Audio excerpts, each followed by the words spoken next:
खत्ते में बम चल रहे हैं। ईरान मार रहा है अमरीकी अड्डों पे, अमेरिकन और इसराइली मार रहे हैं ईरान के अंदर। ईरान वापस ड्रोन और मिसाइल मार रहा है इसराइल में, और पाकिस्तान की हुकूमत ने पाकिस्तानियों पे बम मार दिया। इतना बड़ा मिसाइल मारा है पाकिस्तानियों पे कि पाकिस्तान की तारीख में आज तक किसी ने इतना बड़ा जुल्म पाकिस्तानियों पे नहीं किया। ये जनाब शहबाज शरीफ की हुकूमत है जो अवाम के वोटों से तो आए नहीं, तो अवाम की इनको फिक्र भी नहीं है। इन्हें पता है कि आसिम मुनीर साहब इन्हें पकड़ के लाए इक्तदार में और जाली फार्म 47 पे इनको लाकर बैठा दिया। डील ये है कि इन्होंने आसिम मुनीर साहब से इक्तदार लिया और बदले में आसिम मुनीर साहब ने इनसे इक्तदार लिया, यानी उन्होंने लाके इनको हुकूमत में बैठाया, इन्होंने उनको एक्सटेंशन दी और साथ में उनको इस्तिस्ना भी दे दिया, फील्ड मार्शल भी बना दिया, और अब ये मिलकर अवाम की खाल उतार रहे हैं। यानी गैर जरूरी तौर पर इन्होंने पागलपन की हद तक पेट्रोलियम मसनूआत की पाकिस्तान में कीमतें बढ़ा दी हैं। जंग लगी है खित्ते में और अभी सिर्फ चंद दिन हुए हैं, आबनाए हुरमुज़ बंद हुई है, वहां से जहाज नहीं आ रहे। हुकूमत ने दावा किया था कि इनके पास बहुत सारा तेल पड़ा हुआ है, लेकिन इन्होंने जो कीमतें बढ़ा दी हैं वो इस लेवल तक बढ़ा दी कि हुकूमत के अपने हमायती, इनके अपने टाउट्स, इनके अपने दरबारी वो सर पकड़ के बैठ गए। वो ट्वीटें कर करके कह रहे हैं कि यार ये क्या तबाही फेर दी। यानी इस लेवल पे तो किसी ने नहीं किया। इंडिया ने कीमतें क्यों नहीं बढ़ाई? जंग खाली पाकिस्तान के लिए लगी है, बाकी जो आसपास मुल्क हैं किसी ने कीमत ऐसे नहीं बढ़ाई जो पाकिस्तान ने कर दी अपनी अवाम के साथ। इन्होंने तो ऐसा लगता है कि ये बहाना ढूंढा है, बाकी मुल्कों ने अपनी अवाम के साथ ये नहीं किया। खित्ते में सबसे महंगा पेट्रोल पाकिस्तान में हो गया 55 रुपए लीटर, इन्होंने कीमत बढ़ा दी है। अब आप जब 1 लीटर खरीदेंगे डीजल तो वो आपको पड़ेगा 336 रुपए का। 336 रुपए का लीटर आप डीजल खरीदेंगे आप पाकिस्तान में। देखिए चंद चीजें मैं आपको बताऊं। एक तो खित्ते में सबसे महंगा पेट्रोल अब हमारे पास है और सबसे नकम्मे, नालायक और बदनीयत हुक्मरान भी हमारे पास है। नंबर 2, आलमी मंडी की निस्बत हमने इजाफा ज्यादा कर दिया। यानी आलमी मंडी में अगर आप ये कहते हैं कि आलमी मंडी में तेल की कीमत बढ़ रही है, इस हिसाब से हमने ज्यादा कर दी, तो भाई आलमी मंडी में भी इतना बड़ा इजाफा नहीं हुआ जितना बड़ा इजाफा आपने पाकिस्तान में कर दिया। और आप तो पहले ही अवाम का खून निचोड़ रहे थे, अवाम से इजाफी पैसे ले रहे थे। 100 रुपए के करीब तो यानी 85 के करीब तो आप लेवी ले रहे थे सिर्फ अवाम से। टैक्सेस की मद में आप 100 रुपए से ऊपर ले रहे थे, बजाय इसके कि आप पब्लिक को रिलीफ देते। आपने क्या किया और उनके ऊपर बोझ डाल दिया। तो आलमी मंडी में इतना इजाफा नहीं हुआ जितना पाकिस्तान के अंदर इजाफा हो गया। नंबर 3, इन्होंने ऐसा लगता है कि जंग को एक अपॉर्चुनिटी के तौर पे लिया कि मौका मिल गया अवाम की खाल उतारने का। उतारो अवाम की खाल, क्योंकि इन्होंने अपने मुंह से कहा था, ये चौथा नुक्ता बहुत इंपॉर्टेंट है, इन्होंने अपने मुंह से कहा था कि हमारे पास तेल के काफी जखायर मौजूद है, कोई परेशान ना हो, बहुत तेल है हमारे पास, इन्होंने ये खुद कहा था। और काफी अरसे का तेल है हमारे पास, इन्होंने ये कहा था। हालांकि डीलर एसोसिएशन कह रही थी कि 2 हफ्ते का है, लेकिन ये कहते थे नहीं हमारे पास बहुत लंबा अरसा तेल है, बेफिक्र रहे। तो जो पहले तेल सस्ता खरीदा हुआ है उसी के ऊपर अवाम से इजाफी पैसे ले लिए 55 रुपए लीटर। यानी ये तो अवाम को चूना लगाने वाली बात है ना, ये चूना लगा रहे हैं। मैं एक हकीकत आपके सामने रखता हूं कि इमरान खान साहब के दौर में इंटरनेशनल मार्केट में तेल की कीमत आज से भी ज्यादा थी। यानी आज $90 के आसपास। मैं भी चेक कर रहा था, ये सामने मेरे सिस्टम खुला हुआ है, इसके ऊपर मैं देख रहा हूं इंटरनेशनल मार्केट में इस वक्त जो ऑयल प्राइस है ये $90 के आसपास बता रहा है जब मैं ये देख रहा हूं। तो अब मुझे अब ये बताएं कि $90 अभी है, इमरान खान के दौर में $117 फी बैरल था। अभी भी जो इमरान खान साहब के दौर के अंदर पेट्रोल की आलमी कीमत थी उससे बहुत कम है। अभी भी उस कीमत के ऊपर इमरान खान 150 रुपए का डीजल पेट्रोल बेचता था, तो ये सारे जो है ना तत्ते तवे पे बैठ जाते थे, छलांगे मारते थे कि नहीं जी बहुत महंगा हो गया। और आज इमरान खान के दौर से आलमी मंडी में तेल बहुत सस्ता है और ये बेच रहे हैं इमरान खान से डबल से भी ज्यादा कीमत के ऊपर। यानी 300 का भी नहीं बेच रहे हैं, 150 वाला 336 रुपए का डीजल बेच रहे हैं। ये इन्होंने पाकिस्तान के साथ किया है और झूठ बोलते हैं कि इमरान खान के दौर में इतनी कीमत बढ़ी थी। 120 रुपए का लीटर उसको मिला था क्योंकि निगरान हुकूमत भी बढ़ा गई थी। तो 120 रुपए से 150 रुपए तक इमरान खान साहब ने पहुंचाया था, हौली हौली करके। कभी कम होता था, कभी ज्यादा होता, तो 150 तक पहुंचा था। इन्होंने 150 से उठा के पेट्रोल को 336 तक ले गए। अब आगे किसान को मार पड़ेगी, उसकी गंदम लगी हुई है, उसकी फसलें लगी हुई है, उसको डीजल चाहिए होता है, 100 काम उसने करने हैं किसान ने, फसल पक के तैयार होनी है और उसके बाद तरसील का मामला। ये हर चीज महंगी हो जाएगी पाकिस्तान में जिस किस्म का इन्होंने ये हरकत की। ये तो कहते थे मोटरसाइकिल वालों को मुफ्त पेट्रोल दिया करेंगे हम।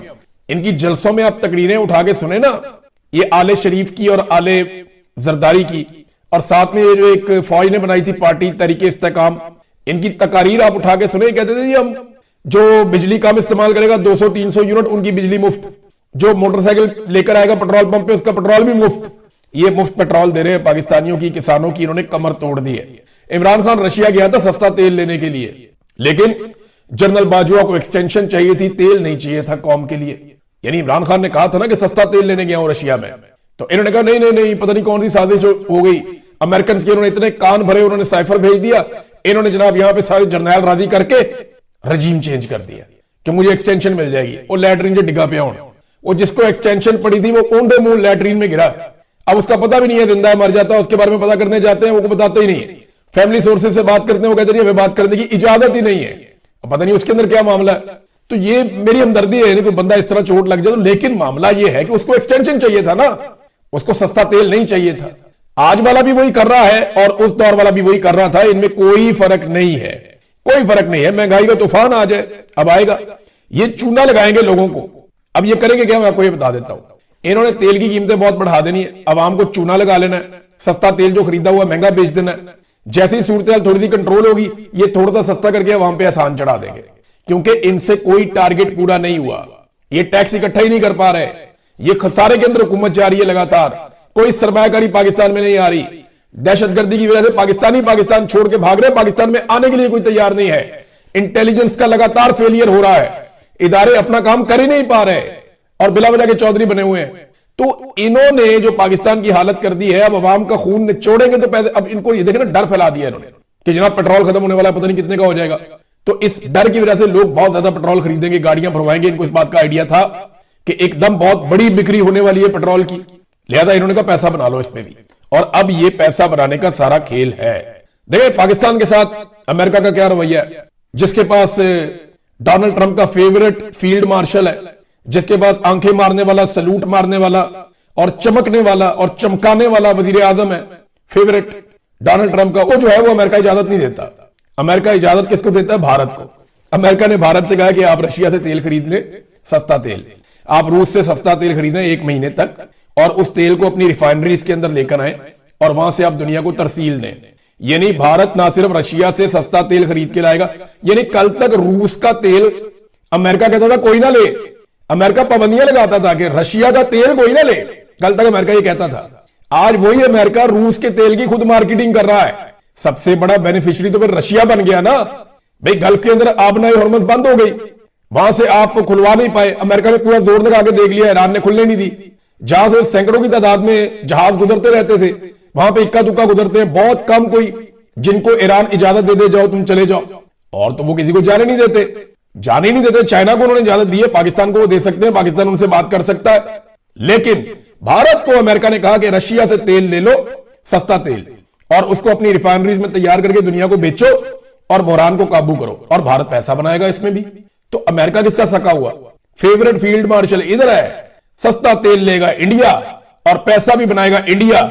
ये जो फेवरेट फील्ड मार्शल और फेवरेट वजीर आजम है ना, ये अमेरिका ने ऐसी लात मारनी है ना पाकिस्तान को, और ये इन्होंने हमेशा मारी, हमें इन्होंने हमेशा इस्तेमाल किया टिश्यू पेपर की तरह। तारीख इसकी गवाह है, और ये होना हम होता हुआ देखेंगे। ये जबानी कलामी है, सारा कुछ फायदा सारा इंडिया का है। यानी ये रशिया के तेल की अब मार्केटिंग अमेरिका कर रहा है। मैं तो हैरान हो रहा हूं, जिस तेल पे पाबंदियां लगती थी, और ये खबर पूरी दुनिया में छपी हुई है। रशिया जो है ना वो बेनिफिशियरी है, वो भरपूर प्रोपेगेंडा भी कर रहा है, खुल के आ गया। वो अरबों को ये कह रहा है, और बार बार अरबों को ये कह रहा है रशिया कि आप अमेरिका पे भरोसा क्यों करते हैं? आपको बार बार ये सोचना पड़ेगा कि क्या आपको इनके अड्डों की जरूरत है या नहीं, क्या आपको इनकी मदद की जरूरत है या नहीं। ये अड्डे आपका तहफ्फुज नहीं कर रहे, बल्कि ये अड्डे आपके लिए खतरा है। ये रशिया के साबिक सदर, साबिक वजीर आजम और मौजूदा जो सिक्योरिटी के हवाले से मैंने आपको बताया था दिमित्री जो है, उन्होंने ये स्टेटमेंट दिया है, साफ कह रहे हैं कि आपको अमेरिकन अड्डों की जरूरत नहीं है, ये आपके लिए खतरा है। और वो यहां पे सिर्फ एक मुल्क की हिफाजत करने के लिए आए, और आप सब जानते हैं कि वो किसकी हिफाजत कर रहे हैं, आप सबको उन्होंने छोड़ दिया। और अरबों के अंदर भी ये सोच पैदा हो गई है, और जो अरब बिजनेसमैन है वो भी सर पकड़ के बैठ गए कि जनाब ये तो हमारा सारा कारोबार ही तबाह करने पे आ गया, हम तो किसी काबिल नहीं रहेंगे जो इस खित्ते को आग के अंदर झोंक दिया। लिहाजा वो डर गए कि हमारी सिक्योरिटी जिन्होंने करनी थी वो हमारा मुल्क छोड़ छोड़ के भाग रहे हैं। अभी तक 18,000 अमेरिकन यहां से निकलकर चले गए, बाकी लगातार निकलने की कोशिश कर रहे हैं। लेकिन हैरानकुन तौर पे अमेरिका बार बार पाकिस्तान के अंदर वार्निंग जारी कर रहा है, अमेरिकन को एडवाइजरी जारी कर रहा है अमेरिकन को। वो क्यों कर रहा है? क्या पाकिस्तान में कुछ होने जा रहा है, या अमेरिका का पाकिस्तान के हवाले से भी कोई प्लान है? मैं कुछ कह नहीं सकता अभी, लेकिन अमेरिका अगर वार्निंग जारी कर रहा है बार बार पाकिस्तान में, तो इसके पीछे कुछ ना कुछ तो जरूर है। अमेरिका के साथ ना एक चीज हुई है और ये डोनाल्ड ट्रंप ने की है। डोनाल्ड ट्रंप ने क्यों की ये मैं आपको आगे जाके बताता हूं, लेकिन डोनाल्ड ट्रंप ने अमेरिका के साथ एक काम किया कि अमेरिका की एक मिथ टूट गई है। इसराइल की भी मिथ टूट गई थी पिछले साल कि आयरन डोम पता नहीं कोई ऐसी चीज है, परिंदा पर नहीं मार सकता, कोई अंदर नहीं आ सकता, कोई फ्लाइट नहीं आ सकती, कुछ नहीं हो सकता, दुनिया के बेहतरीन मिसाइल भी नहीं आ सकते। मार मार के दुम्बा बना दिया था ईरान ने, अभी फिर बार बार मार रहा है। वो रोक लेते हैं, वो बहुत सारे मिसाइलों को रोक लेते हैं, ऐसा नहीं कि सारे चले जाते हैं, लेकिन मारते भी है ना। बहुत सारे लोगों को मारा। अभी इंडियन सहाफी एक वापस गया, उसने जाके स्टेटमेंट दिया, वो बता रहा है जनाब इसराइल का नुकसान ज्यादा हो रहा है, वो बता नहीं रहा, वो कवरेज नहीं करने देते, लाशों की फुटेज नहीं बनाने देते, अस्पतालों की कवरेज नहीं करने देते, लोगों से बात नहीं करने देते। और उसने ये भी कहा कि ये 100 फुट नीचे जो जमीन से बनाए हुए इन्होंने बंकर्स, ये कहते हैं वो महफूज है, उसके अंदर नीचे बंदे मर गए। उन्होंने कहा एक इलाका पूरा तबाह हुआ, बहुत सारे घर थे वहां पे जो तबाह हुए, तो हमें बताया गया एक ही बंदा मरा है, हो ही नहीं सकता उसने कहा। तो इसराइल जो है ना वो चीजों को कंट्रोल करता है, वो बता नहीं रहा। तो अमेरिका की मिथ टूट गई।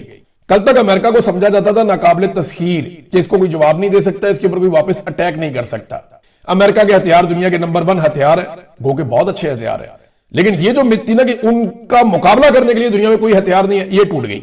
अमेरिका को नाकाबिले तस्खीर समझा जाता था, वो चौधराहट जो अमेरिका की थी जिसको वो एंजॉय कर रहा था, वो अब खतरे में है। अमेरिका के जो तबाहशुदा अड्डे हैं मिडिल ईस्ट के अंदर, उनकी जो सैटेलाइट तस्वीर है वो अमेरिका का मुंह चढ़ा रही है। वो देखे ना आप, सोशल मीडिया खोले, आपको जगह जगह नजर आते हैं अमेरिकन अड्डे तबाह हुए हैं, रडार तबाह हो गए, फैसिलिटीज जितनी थी वो तबाह हो गई। सीआईए का जो इनका क्वार्टर था, हेडक्वार्टर, वो भी तबाह हो गया, स्टेशन जो था इनका।